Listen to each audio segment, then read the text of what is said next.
ဂျပန်မှာစိတ်ဖောက်ပြန်သွားတဲ့ညီမလေးတစ်ယောက်အကြောင်းပေါ့နော်စိတ်ဖောက်ပြန်နေဆိုတာစိတ်တစားလိုမျိုးဖြစ်သွားတာပေါ့နော်ကိုယ့်ရဲ့ပုံမှန်အတိစိတ်မဟုတ်တော့ဘူးမြန်မာလိုမျိုးပြောရမယ်ဆိုရင်ယူသွားတာအဲ့လိုမျိုးပြောရမှာပေါ့နော်မြန်မာပြည်ကလိမ်မာတဲ့သားသမီးအများစုကကိုယ်အစင်မပြေတဲ့အကြောင်းကိုကိုယ့်ရဲ့မိဘတွေကိုဘယ်တော့မှမပြောပြကြဘူးအလုပ်ထဲမှာအစင်မပြေလဲပြေတယ်ပတ်စံအစင်မပြေလဲပြေတယ်ပဲပြောကြတယ်ကိုမိဘတွေစိတ်ဆင်းရဲမှဆိုလို့ဒီစိတ်ဖောက်ပြန်သွားတဲ့ညီမလေးက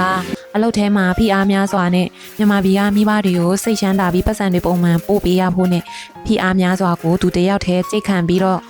နောက်ဆုံးဒီလိုပုံမှန်အတီးစိတ်မဟုတ်ပဲစိတ်တစားလိုမျိုးဖြစ်သွားတယ်ထင်တယ်နော်မြန်မာပြည်ကမိဘတွေကိုသူများသားသမီးကဒီလိုပို့နိုင်တယ်ကိုသားသမီးခါကြတော့မပို့နိုင်ဘူးဆိုပြီးတော့ကိုရဲ့သားသမီးတွေကိုအပြစ်မတင်စေချင်ဘူးနိုင်ငံခြားရောက်တာချင်းတူပေမဲ့တယောက်နဲ့တယောက်ကြုံတွေ့နေရတဲ့အခက်အခဲတွေအလုပ်တွေမတူလို့ပါ